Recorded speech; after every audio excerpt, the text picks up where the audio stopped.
ನಾನಿವತ್ತು ಪೈನಾಪಲ್ ಕೇಸರಿಬಾತ್ ಮಾಡೋ ವಿಧಾನವನ್ನು ತೋರಿಸ್ಕೊಡ್ತೀನಿ.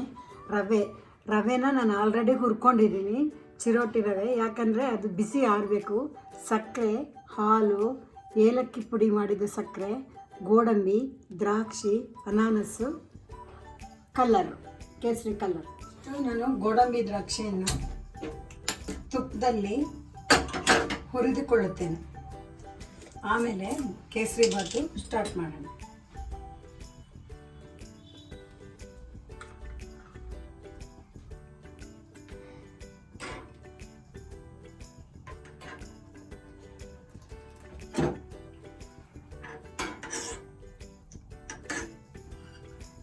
ತುಪ್ಪ ಕಾದ ನಂತರ ಗೋಡಂಬಿಯನ್ನು ಹಾಕಿ ಬ್ರೌನ್ ಕಲರ್ ಬರೋವರೆಗೂ ಹುರ್ಕೋಬೇಕು. ಈಗ ಬ್ರೌನ್ ಕಲರ್ ಬರ್ತಾ ಇದೆ. ಇವಾಗ ಗೋಡಂಬಿ ದ್ರಾಕ್ಷಿ ಹಾಕಬೇಕು.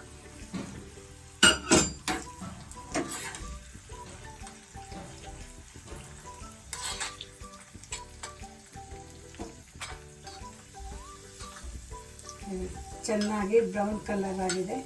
ಗೋಡಂಬಿ ಕೂಡ, ದ್ರಾಕ್ಷಿ ಕೂಡ ಚೆನ್ನಾಗಾಗಿದೆ. ಈಗ ಕೇಸರಿಬಾತು ಮಾಡೋದನ್ನ ತೋರಿಸ್ಕೊಡ್ತಾ ಇದ್ದೀನಿ. ಸ್ವಲ್ಪ ನೀರು, ಮೇಲೆ ಹಾಲು, 1 ಕಪ್ಪಲ್ಲಿ ಹಾಲು,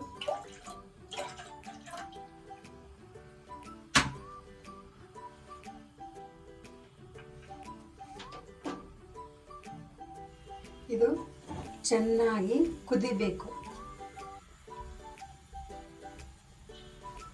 ಹೀಗಂತ ಇರಿ, ಯಾಕೆಂದರೆ ಹಾಲು ಹಾಕಿರೋದ್ರಿಂದ ತಳ ಹಿಡಿಬೋದು.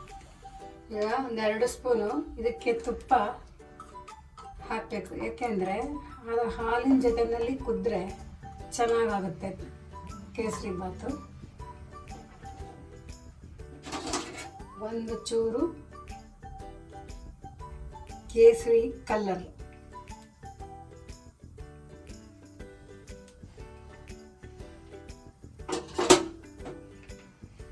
ಹೇಗಂತ ಇದ್ರೆ ಕಲ್ಲರ್ ಮಿಕ್ಸ್ ಆಗುತ್ತೆ.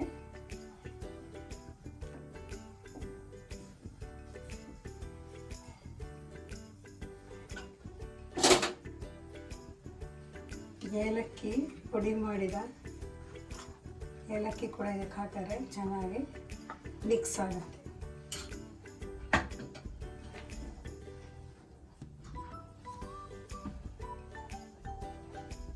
ಈಗ ಪೈನಾಪಲ್ಲು ಇದಕ್ಕೆ ಹಾಕ್ತೀವಿ.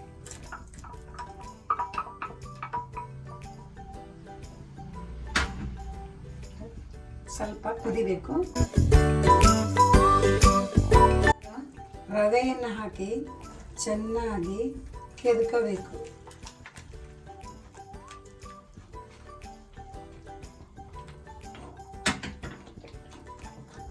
ಗಂಟಾಗದಂತೆ ಕೆದಕಬೇಕು.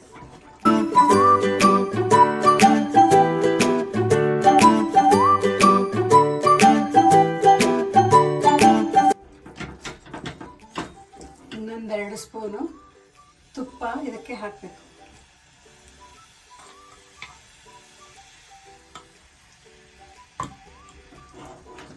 ಹಾಕಿ ಚೆನ್ನಾಗಿ ಗಂಟಿಲ್ಲದಂತೆ ಕೆದಕಬೇಕು. ಸ್ವಲ್ಪ ಬೆಂದ ನಂತರ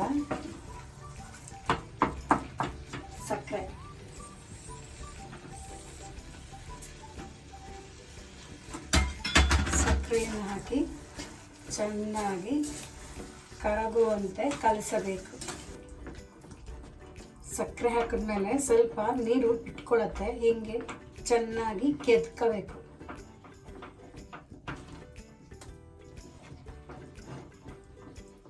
ಈ ಥರ ಮಾಡ್ಕೋಬೇಕು ಕೇಸರಿಬಾತು.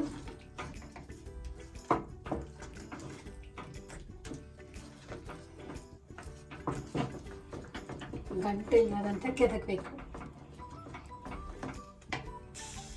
ಇನ್ನೊಂದು ಸ್ಪೂನು ತುಪ್ಪ ಹಾಕಿ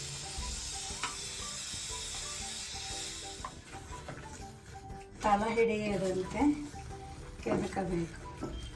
ಕೇಸರಿ ಬಾತ್ ಆಗಿದೆ ಅಂದರೆ ಇದು ಹೀಗೆ ಕೆದಕ್ದಾಗ ಎಲ್ಲ ಗುಪ್ಪಗೆ ಒಂದೇ ಕಡೆ ಬರಬೇಕು.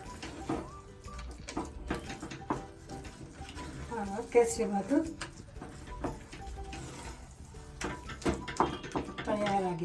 ತಯಾರಾಗಿರೋದಕ್ಕೆ ಗೋಡಂಬಿ ದ್ರಾಕ್ಷಿ ಫ್ರೈ ಮಾಡಿರೋದು ಇದಕ್ಕೆ ಹಾಕ್ತೀವಿ.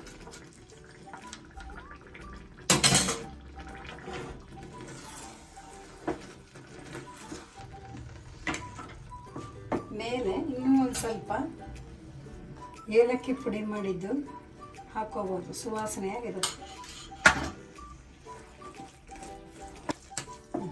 ಪೈನಾಪಲ್ ಅನಾನಸ್ ತಯಾರಾಯಿತು ಕೇಸರಿ ಬಾತ್.